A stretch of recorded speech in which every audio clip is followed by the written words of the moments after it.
నమస్తే నేను Sujatha welcome to master key TV ఇది సామాన్యుడి స్వేచ్ఛకు సంకేతం ఇక డీటెయిల్స్ చూస్తే దుబాయ్ లో భారత్ కు మరో గౌరవం దక్కింది అబుదాబి పర్యటనలో ఉన్న ప్రధాని మోదీ రూపే కార్డును ఆవిష్కరించారు ఇక నుంచి దుబాయ్ లో రూపే కార్డు వినియోగంలోకి రావడం గర్వకారణమని అన్నారు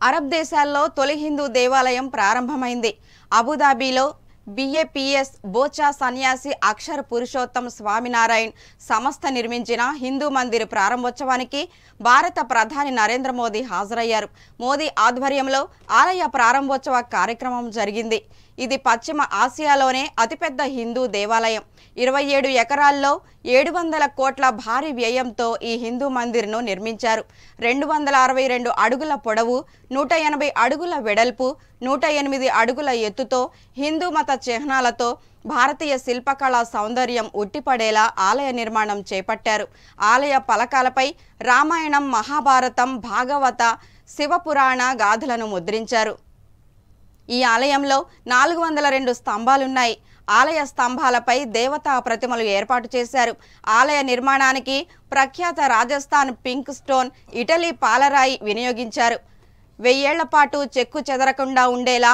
అబుదాబిలో ఈ ఆలయం నిర్మాణం జరుగుతోంది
గోదావరి జిల్లాలకు చెందిన పలువురు బీజేపీ నాయకులు సామాజికవేత్తలు కాంగ్రెస్ లో చేరారు ఏఐసీసీ ఇన్ఛార్జ్ మాణిక్యం ఠాకూర్ సమక్షంలో వీరు హస్తం తీర్థం పుచ్చుకున్నారు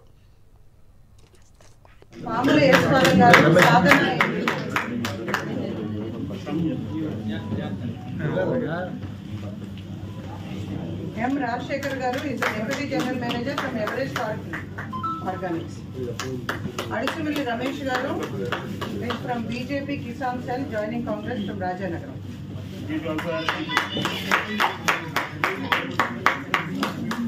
Sir. BJP and again he came back.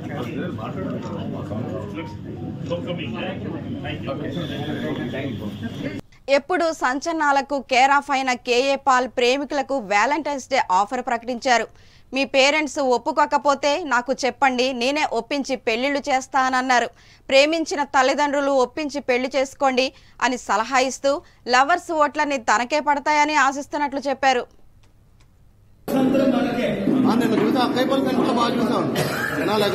ప్రేమించండి, పెళ్లి చేసుకోండి, తల్లిదండ్రులు సన్మానించండి, మతాలకు అతీతంగా ప్రేమించండి, పెళ్లి చేసుకోండి, తల్లిదండ్రులకి సన్మానం ఇవ్వండి, ఒప్పించండి. ఒప్పుకోకపోతే నేను ఒప్పిస్తాను. ఇది వ్యాలంటైన్స్ డే నా మెసేజ్.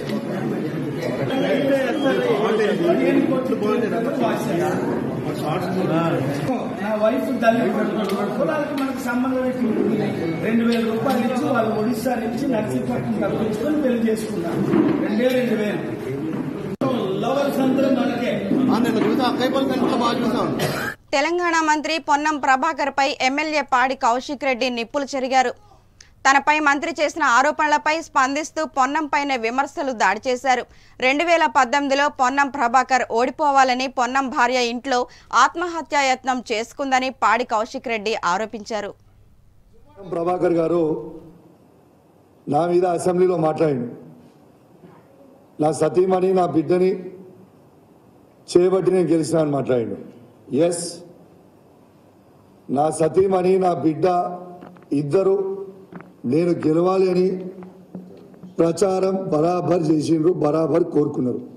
కానీ నీలా కాదు కదా, నీ చరిత్రలా కాదు కదా. పొన్నం, నీ సతీమణి నువ్వు 2018లో కరీంనగర్ అసెంబ్లీ క్యాండిడేట్గా పోటీ చేస్తున్నప్పుడు ఎన్నికల సమయంలో నువ్వు ఓడిపోవాలని నీ సతీమణి మీ ఇంట్లో ఆత్మహత్య ప్రయత్నం చేసింది. ఇది నిజమా కాదా? కాంగ్రెస్ పార్టీకి తెలంగాణ ఒక ఏటీఎంలా మారిందని బీఆర్ఎస్ ఎమ్మెల్సీ కవిత ఆరోపించారు. ఇక్కడ సంపదను పార్టీ ప్రయోజనాల కోసం వాడుతూ ఎన్నికల్లో ఇచ్చిన హామీలను విస్మరిస్తున్నారని అన్నారు. ప్రజావాణి వింటున్నామన్న రేవంత్ రెడ్డి ఢిల్లీ వాణి వింటున్నారు తప్పితే జనం గోడు పట్టించుకోవడం లేదని ఎద్దేవా చేశారు. అని చెప్పి మన గౌరవ రాష్ట్ర ముఖ్యమంత్రి వర్యులు నిరంతరం పబ్లిక్ స్పీచెస్లో చెప్పినారు అధ్యక్ష. ఇదే మా బైబులు, ఇదే మా ఖురాను, ఇదే మా భగవద్గీత అని పదే పదే పదే పదే ఆ గ్యారంటీలు చెప్పినారు అధ్యక్ష. ఇవాళ యథార్థంగా బడ్జెట్లో చూస్తే ఆ గ్యారంటీలు వారు ఇచ్చినటువంటి మేనిఫెస్టోల్లో 10% కూడా బడ్జెట్లో లేకపోవడం అన్యాయం అధ్యక్ష. వారు ఒక అపోహను క్రియేట్ చేసినారు అధ్యక్ష తెలంగాణ ప్రజల మధ్యలో. ప్రభుత్వం అంటే ప్రతినిత్యం ముఖ్యమంత్రి గారు ప్రజలందరినీ కలవాల్సిందే అని అపోహ ఒకటి క్రియేట్ చేసినారు. చేసి వారు ఏం చెప్పారు, మేము ప్రజావాణి అని పెడతాం, ప్రతిరోజు పొద్దున ముఖ్యమంత్రి గారు కలుస్తారని చెప్పారు అధ్యక్ష. ఈ ప్రభుత్వం వచ్చి దాదాపుగా 65 రోజుల పైసలకు అవుతోంది. ఒక్క రోజు ముఖ్యమంత్రి గారు వెళ్ళినారు అధ్యక్ష. 2-3 రోజులు మంత్రులు కనబడ్డారు అధ్యక్ష. తర్వాత మళ్ళీ ఐఏఎస్ ఆఫీసర్లనే నడుస్తూ ఉంది అధ్యక్ష. మరి మళ్ళా గదే ఐఏఎస్ ఆఫీసర్లు కేసీఆర్ గారు ఇదివరకు ఏదైతే మేము నడిపించినామో అదే పద్ధతిలో నడిపించడానికి, పాత పద్ధతులే కొనసాగించడానికి కొత్త ప్రభుత్వం ఎందుకని చెప్పి మేము అడుగుతా ఉన్నాం అధ్యక్ష. ముఖ్యంగా ప్రజావాణి వింటామని చెప్పి అధికారంలోకి వచ్చినటువంటి వాళ్ళ అధ్యక్ష ఢిల్లీ వాణి వింటురు తప్ప ప్రజావాణి వింటలేరు అధ్యక్ష. 65 రోజులల్లో కేవలం ఒకసారి ముఖ్యమంత్రి గారు ప్రజావాణికి పోతే ఢిల్లీకి మాత్రం వారానికి 2 సార్లు పోతా ఉన్నారు అధ్యక్ష. ఇవాళ వారానికి 2 సార్లు ఢిల్లీకి పోవడమే కాదు అధ్యక్ష, కాంగ్రెస్ పార్టీ ఇతర రాష్ట్రాల ఎమ్మెల్యేలు మన దగ్గరకు వస్తే తెలంగాణ ప్రభుత్వం ప్రోటోకాల్ ఇచ్చి మన పైసలతోని మన ఖర్చుతోని వారిని వాళ్ళ హారతులు ఇచ్చి స్వాగతం చేయడం అధ్యక్ష. అట్లానే రాహుల్ గాంధీ గారు బస్సు యాత్ర చేస్తే మన తెలంగాణకి వెళ్ళి బస్సులు పోతాయి అధ్యక్ష. అట్లనే మొత్తం యావన్ పూరా భారతదేశం వ్యాప్తంగా ఉన్న కాంగ్రెస్ పార్టీ యొక్క ఖర్చంతా కూడా తెలంగాణ రాష్ట్రం ఒక ఏటీఎం లాగా ఇలా కాంగ్రెస్ పార్టీకి మారిందని చెప్పి మేము చెప్తా ఉన్నాం అధ్యక్ష. ఏం జరిగింది 65 రోజులలో ఒకసారి ఆలోచన చేసుకోవాలి అధ్యక్ష. కరెంటు పోతా ఉంది అధ్యక్ష. అంతకుముందు ఎన్నడూ 1 నిమిషం కరెంటు పోలే కేసీఆర్ గారు ఉన్నప్పుడు. హైదరాబాద్ నడి నగరంలో 3 గంటలు 4 గంటలు కరెంటు పోతుంది. ప్రాజెక్టులు కొట్టుకుపోయిన సంఘటనలు చాలా ఉన్నాయని మాజీ మంత్రి హరీష్ రావు అన్నారు. కాంగ్రెస్ హయాంలో కడం ప్రాజెక్టు 1958లో కొట్టుకుపోయింది. పునరుద్ధరించాక తిరిగి 1995లో కట్ట మొత్తం కొట్టుకుపోయింది. సింగపూర్ డ్యాం 1981, 1999లో కొట్టుకుపోయింది. ఎల్లం బ్యారేజ్ 2010లో బాన్స స్పిల్వే కొట్టుకుపోయింది. సత్నాల ప్రాజెక్ట్ హెడ్ రెగ్యులేటర్ 2004లో కొట్టుకుపోయింది. పులిచింతల ప్రాజెక్టు గేట్లు ఇవాల్టికి కొట్టుకుపోయే ఉన్నాయి. పుట్టంగండి ప్రాజెక్టు ఉదయం ప్రారంభిస్తే సాయంత్రానికి నీళ్లన్నీ బయటకు వచ్చాయి. కాంగ్రెస్ హయాంలో పంజాగుట్టలో ఫ్లైఓవర్ కడుతుండగానే కూలిపోయిందని, పోలవరంలో డయాఫ్రామ్ వాల్ గైడ్ వాల్ కొట్టుకుపోయిందని, మరి కాళేశ్వరం మీద విచారణ చేయండి గాని, దోషులను శిక్షించండి గాని, రైతులకు నష్టం చేయకండని హరీష్ రావు విజ్ఞప్తి చేశారు. గేట్లతో సహా కొట్టుకుపోయింది. పునరుద్ధరించారు. తిరిగి 1995లో కట్ట మొత్తం కొట్టుకుపోయింది. సింగూరు డ్యాము 1981, 99లో కూడా పార్షల్గా కొట్టుకుపోయింది. ఎల్లంపల్లి బ్యారేజ్ మీ హయాంలో నిర్మిస్తే 2010లో బండ్సు స్పిల్వే కూడా మొత్తం కొట్టుకుపోయినాయి. ఆదిలాబాద్లో కట్టిన సాత్నాల మీడియం ఇరిగేషన్ ప్రాజెక్టు దాని హెడ్ రెగ్యులేటర్ మొత్తం కూడా 2004లో కొట్టుకుపోయింది. ఇట్లా పులిచింతల ప్రాజెక్టు గేట్లు ఇవాళకి కూడా కొట్టుకుపోయే ఉన్నాయి. పుట్టంగండి ఆనాడు ఉదయం ముఖ్యమంత్రి గారు వెళ్లి పుట్టంగండి ప్రాజెక్టు ప్రారంభిస్తే సాయంత్రానికి మొత్తం నీళ్లన్నీ బయటకు వచ్చేస్తే అప్పుడే తక్షణమే మోటార్లు ఆపినటువంటి పరిస్థితి. పుట్టంగండి రిజర్వాయరు ఏ రకంగా ఆ రోజు కొట్టుకుపోయిందో కూడా రాష్ట్ర ప్రజలకు తెలుసు. కాంగ్రెస్ హయాంలో పంజాగుట్టలో ఫ్లైఓవర్ కడుతుంటే కట్టకముందే కడుతుండగానే కూలిపోయి ఇవాళ ప్రజల ప్రాణాలు తీసుకున్న చరిత్ర కూడా ఇదే కాంగ్రెస్ పార్టీ హయాంలో ఉన్నాయి. ఇవాళ మన పోలవరం కేంద్ర ప్రభుత్వం కడుతున్నటువంటి పోలవరంలో ఇవాళ డయాఫ్రేమ్ వాల్ కొట్టుకుపోయింది, గైడ్ వాల్స్ కొట్టుకుపోయినాయి. ఇవాళకి పునరుద్ధరణ లేనటువంటి పరిస్థితి ఉంది. రాయలసీమలో గతంలో ఉమ్మడి ఆంధ్రప్రదేశ్లో ఇదే కాంగ్రెస్ ప్రభుత్వ హయాంలో అన్నమయ్య ప్రాజెక్టు కొట్టుకుపోయింది, పించా ప్రాజెక్టు కూడా కొట్టుకుపోయిన సందర్భాలు ఉన్నాయి. సరే, ఏదైనా మేజర్ ప్రాజెక్టులు నిర్మించినప్పుడు ఇట్లాంటి సంఘటనలు జరిగితే ప్రభుత్వాలు విచారణ చేస్తాయి, దోషులను కఠినంగా శిక్షిస్తారు, భవిష్యత్తులో ఇలాంటి తప్పులు జరగకుండా జాగ్రత్తలు తీసుకుంటారు. రైతాంగానికి ప్రజల ఆకాంక్షలు తీర్చడంలో వైసీపీ ప్రభుత్వం విఫలమైందని ఏపీసీసీ వర్కింగ్ ప్రెసిడెంట్ మస్తాన్ వలి ఆరోపించారు. గుంటూరులో నీరు కలుషితమైన ప్రజలు అవస్థలు పడుతున్నా ప్రభుత్వం పట్టించుకోలేదని ఆయన విమర్శించారు. అధికారుల అలసత్వం వల్ల అధికారికంగా ఒక గిరిజన మహిళ నిన్నటి రోజు ప్రాణం కోల్పోవడం జరిగింది. ఇంకా అక్కడక్కడ చనిపోయినప్పటికి కూడా ప్రభుత్వం దృష్టికి రానటువంటి పరిస్థితి ఉంది. ఇవాళ అధికారికంగా ఆసుపత్రిలో 20 మంది చావు బతుకుల మీద కొట్టమిట్టాడుతూ ఉన్నారు. ఈ ప్రభుత్వ ఆసుపత్రుల మీద కొన్ని చోట్ల నమ్మకం లేక ప్రైవేట్గా ఒక 20-25 మంది ఇంకా వైద్యం చూస్తూ ఉన్నారు. కానీ ప్రభుత్వం ఈ స్వయాన వైద్య ఆరోగ్య శాఖ మంత్రి గారు అంటారో ఇది కలుషిత నీరు వల్ల చనిపోలేదనేటటువంటి బొంకేటటువంటి మాటలు కాంగ్రెస్ పార్టీ తీవ్రంగా ఖండిస్తాం. ఒక మంత్రి వైద్య శాఖ మంత్రి అయి ఉండి విరోచనాలు వాంతులు వచ్చి 20 రోజుల నుంచి ఇబ్బంది పడతా ఉన్నారు, హాస్పిటల్లో చేరున్నారు. బాధితులు ఈ రోజు కూడా ఇబ్బంది పడతా ఉంటే అది విరోచనాలు నీటి వల్ల కాదు అని చెప్పేటటువంటి ప్రయత్నం. నేను అడుగుతా ఉన్నా వైద్య శాఖ అధికారులు, కార్పొరేషన్ అధికారులు, ఇది మున్సిపల్ కార్పొరేషన్లో పైపుల లీక్ ద్వారాగా స్థానిక ఎమ్మెల్యే చేస్తున్నటువంటి కాంట్రాక్టుల వల్ల లీకులు ఏర్పడి మంచినీళ్ళు ఈ లీకుల ద్వారా మురికి నీళ్లు పడుతున్న మాట వాస్తవం కాదా? లేదా మీకు దమ్ము ధైర్యం ఉంటే మాతో రాని మీకు ఎక్కడ లీక్ జరుగుతున్నాయో మేము చూపించేటటువంటి ప్రయత్నం. ఇది మా సిటీ కాంగ్రెస్ అధ్యక్షులు, ఇతర కాంగ్రెస్ కమిటీ వెళ్ళి వార్డుల్లోకి వెళ్ళి తిరిగి చూసి వచ్చినటువంటి వైద్యం. ఎక్కడైనా పారిశుద్ధ్యం చేస్తా ఉన్నారో చూడండి. దీన్ని అట్లానే ఇది చూడండి, ఈ నీళ్లు పైప్ లైన్లోకి వెళ్ళి ఆ నీళ్లు బాధితులకు విరోచనాలు వాంతులు రాక ఇబ్బంది పడక ఏమవుతారు? వైద్య శాఖ ఆరోగ్య మంత్రి గారు చిలకలూరుపేట నుంచి ఇక్కడికి వచ్చి పోటీ చేసినంత మాత్రాన ఇక్కడ ఇబ్బందులు తెలుసుకోవాల్సినటువంటి అవసరం ఉంది. దయచేసి వచ్చి వీధుల్లో ఇదిగో ఇటువంటి మురికి కూపంలో ఉన్నటువంటి వీధులు తిరిగితే ఆ మంత్రి గారికి తెలిసిద్ది. ఆవిడేదో చిలకలూరుపేట చెల్లని రూపాయి వచ్చి గుంటూరులో నేను చెల్తాననేటటువంటి మాటని పూర్తిగా ఖండిస్తా ఉన్నాం. ఇది పంపు, మంచినీళ్ళ పెద్ద పంపు. ఈ పంపు నీళ్లు తాగే నిన్నటి రోజున పద్మ అనేటటువంటి ఆవిడ చనిపోయింది. ఇది కొత్తగూడెం పట్టణానికి చెందిన 20 మంది బీఆర్ఎస్ కౌన్సిలర్లు కాంగ్రెస్ లో చేరారు. డిప్యూటీ సీఎం భట్టి విక్రమార్క, మల్లు గారి ఆధ్వర్యంలో ఈ కార్యక్రమం జరిగింది. వారిని డిప్యూటీ సీఎం ఆహ్వానించారు. కాంగ్రెస్ పార్టీలో చేరిన కౌన్సిలర్లను వైరాలోని భట్టి విక్రమార్క, మల్లు గారి నివాసంలో ఏఐసీసీ కార్యదర్శి రోహిత్ చౌదరి, జిల్లా కాంగ్రెస్ అధ్యక్షులు దుర్గాప్రసాద్ స్వాగతించారు.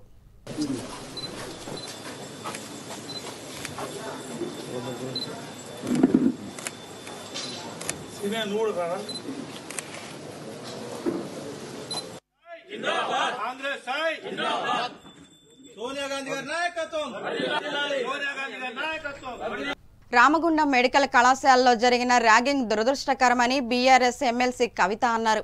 ర్యాగింగ్ కారణంగా గతంలో కొందరు విద్యార్థులు ఆత్మహత్య చేసుకున్నారు కాబట్టి ఇలాంటి ఘటనలు పునరావృతం కాకుండా మెడికల్ ఇంజనీరింగ్ కళాశాలల్లో యాంటీ ర్యాగింగ్ కమిటీలను ఏర్పాటు చేసి పటిష్టం చేయాలని కోరారు. సీనియర్లు ర్యాగింగ్ చేసినారనేటటువంటి అంశం ప్రముఖంగా చాలా దినపత్రికల్లో వచ్చింది అధ్యక్ష. అయితే గోదావరికని 1 టౌన్ పోలీసులు విచారణ చేపట్టినారు. అయినప్పటికీ ప్రభుత్వాన్ని ఒక చిన్న రిక్వెస్ట్ చేస్తూ ఉన్నాం. అన్ని మెడికల్ కాలేజెస్, అన్ని ఇంజనీరింగ్ కాలేజెస్లో కూడా యాంటీ ర్యాగింగ్ కమిటీస్ అని మనము వాటిని పటిష్టంగా వేసుకొని మళ్ళీ ఒకసారి అంశం మీద అవసరమైతే రివ్యూ తీసుకొని శ్రద్ధ పెట్టవలసిందిగా కోరుతా ఉన్నాను అధ్యక్ష. సున్నితమైన మనసున్నటువంటి విద్యార్థులు అనేక మంది ఇదివరకు ఆత్మహత్యలు చేసుకున్నటువంటి సంఘటనలు కూడా మనం చూసినాం కాబట్టి ఈ అంశాన్ని సీరియస్గా పరిగణన చేయవలసిందిగా గవర్నమెంట్ని నేను అభ్యర్థిస్తున్నాను అధ్యక్ష. అట్లనే తమ పర్మిషన్తో ఇంకొక చిన్న ఇష్యూ కూడా మెన్షన్ చేస్తాను అధ్యక్ష. ఇవాళ ఎస్సీఆర్టీ నుంచి మొన్న 9th రోజు సార్, ఫిబ్రవరి 9th నాడు ఓడీ పోస్టులకి అంటే deputation OD foreign services basis మీద ఖాళీలు భర్తీ చేయడానికి స్కూల్ ఎడ్యుకేషన్ వాళ్ళు 9th రోజు నోటిఫికేషన్ ఇచ్చినారు అధ్యక్ష. దాంట్లో ఒక రకం రూల్స్ ఉండే, ఎందుకంటే ఎస్సీఆర్టీ అంటే డైరెక్ట్గా గవర్నమెంట్ స్కూల్స్ నుంచి వాళ్ళు తీసుకోవడానికి అవకాశం ఉంటుంది. అయితే 12th నాడు మళ్ళీ ఒక రీనోటిఫికేషన్ ఇచ్చినారు అధ్యక్ష. అందులో ఏం చేసినారంటే మొత్తం ఈ సొసైటీలన్నిటి నుంచి కూడా గురుకులాల నుంచి కూడా తీసుకోవచ్చు అని చెప్పడం జరిగింది. అయితే ఆల్రెడీ లోకల్ బాడీ ప్లస్ సర్వీసెస్కి కొంత డిస్టర్బెన్స్ నడుస్తూ ఉంది అధ్యక్ష, ఎట్లా అయింది అన్నది. కాబట్టి మళ్ళీ ఈ గురుకులాలను కూడా యాడ్ చేయడంతో ఇంకా కొంచెం కన్ఫ్యూజన్ పెరిగింది అధ్యక్ష. ఇందులోనే ఇంకో చిన్న పాయింట్ గవర్నమెంట్ని నేను రిక్వెస్ట్ చేసేది, సమగ్ర శిక్షలో స్టేట్ కోఆర్డినేటర్సు, జిల్లా కోఆర్డినేటర్సు ఇదివరకు పరీక్షలు పెట్టి ఎంపిక చేసేవాళ్ళం అధ్యక్ష. ఇప్పుడు మాత్రం పరీక్షలు లేకుండా కేవలం ఇంటర్వ్యూ చేసి వీళ్ళని తీసుకోవాలని చెప్తా ఉన్నారు. మరి ఇది ఇంపార్టెంట్ పోస్టు కాబట్టి ఓన్లీ ఇంటర్వ్యూ కాకుండా రాత పరీక్షలు కూడా పెట్టాలి అని చెప్పి నేను గవర్నమెంట్ని డిమాండ్ చేస్తూ ఉన్నాను అధ్యక్ష. ఇంకొక ఇందులోనే అంతర్లీనంగా ఉన్నటువంటి అంశం ఏంటంటే వెయిటేజ్ ఇచ్చే విషయంలో కూడా చాలా రకమైనటువంటి డిఫరెన్సెస్ ఉన్నాయి అధ్యక్ష. అంటే ఫర్ ఎగ్జాంపుల్ ఎవరైనా బుక్ రాసినటువంటి వాళ్ళకు 5 మార్క్స్ ఇవ్వడము, నేషనల్ లెవెల్ వర్క్షాప్స్ అటెండ్ అయినటువంటి వాళ్ళకు 10 మార్కులు ఇవ్వడము, రాష్ట్ర స్థాయిలో అటెండ్ అయిన వాళ్ళకు 15 మార్కులు ఇవ్వడము, ఇట్లా రకరకాలుగా కొంచెం అనామలీస్ ఉన్నాయి అధ్యక్ష. రాత పరీక్షలు పెట్టి ఈ అనామలీస్ సెట్ చేసి ముఖ్యంగా ఎస్సీఆర్టీలోకి డైరెక్ట్గా మన గవర్నమెంట్ స్కూల్స్ నుంచే తీసుకోవాల్సిందిగా తెలంగాణ సీఎం రేవంత్ రెడ్డికి బీఆర్ఎస్ నేత హరీష్ రావు సవాల్ విసిరారు.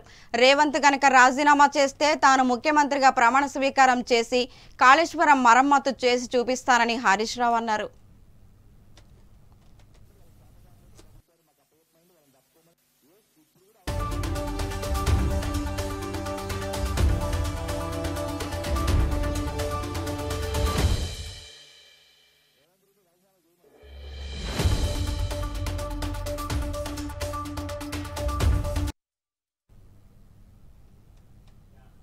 ఇవి బులెటిన్ అప్డేట్స్. మరెన్నో అప్డేట్స్తో మళ్ళీ కలుద్దాం. చూస్తూనే ఉండండి మాస్టర్ కే టీవీ. ఇది సామాన్యుడి స్వేచ్ఛకు సంకేతం.